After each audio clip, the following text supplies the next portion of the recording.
CBS made wrong call on Daniel Dye Kim, Grace Park Hawaii Five-0 deals, column. Season 8 of Hawaii Five-0 will return to the Special Task Force in the Aloha State, a state where 57.4% of residents claim some Asian heritage, according to the U.S. Census, without all of its Asian regular characters. Actors Daniel Dye Kim and Grace Park, who have been integral parts of the cast since the show's inception in 2010, will be leaving the series after contract negotiations reached an impasse. The issue, as was obliquely referenced in a Facebook post from Kim on Wednesday, was pay parity with white stars Alex O'Loughlin and Scott Caan. The actor's departure highlights an ongoing problem for CBS. Despite being America's most watched TV outlet for 14 of the past 15 years, the network cannot claim to be fully representative of the audience it serves. Last August, then-CBS Entertainment chief Glenn Geller publicly acknowledged that the network needed to address the lack of diversity in its programming, both in front of and behind the camera. "We need to do better, and we know it," he said at the Television Critics Association Summer Press Tour. At the time, all 6 of CBS new fall shows for the 2016-17 season were toplined by white men, and the network had no showrunners of color.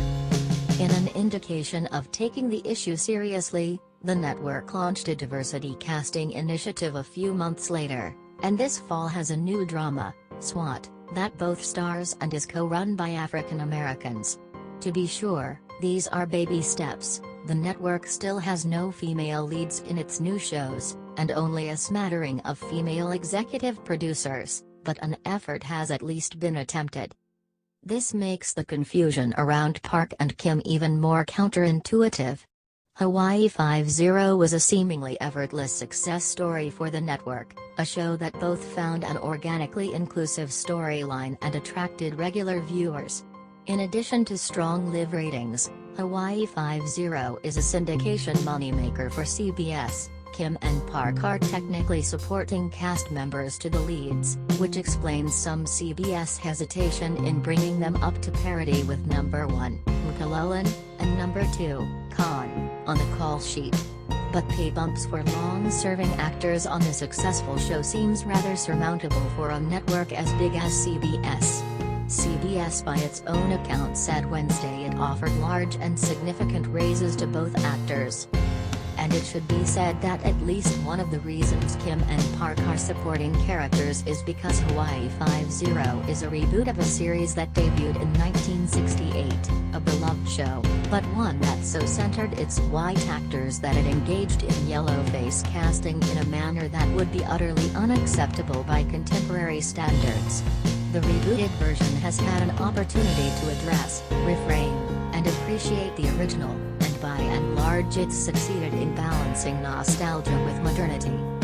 But all that will be a little harder to do without both of its Central Asian characters.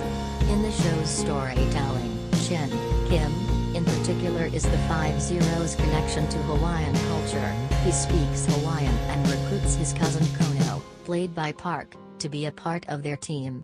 Kim has reprised his character in crossover events on other CBS shows, SWAT, Los Angeles, in 2012, and MacGyver this March, where he was joined by Park's character Kono. Kim and Park have been consistently featured in the show's key art, which frames the show as one led by a quartet of characters, and because Caan negotiated fewer episodes per season, he's even on the show less frequently than Kim and Park. Kim and Park are as much the face of Hawaii Five-0 as Caan and O'Loughlin are, even if their call sheets don't reflect that.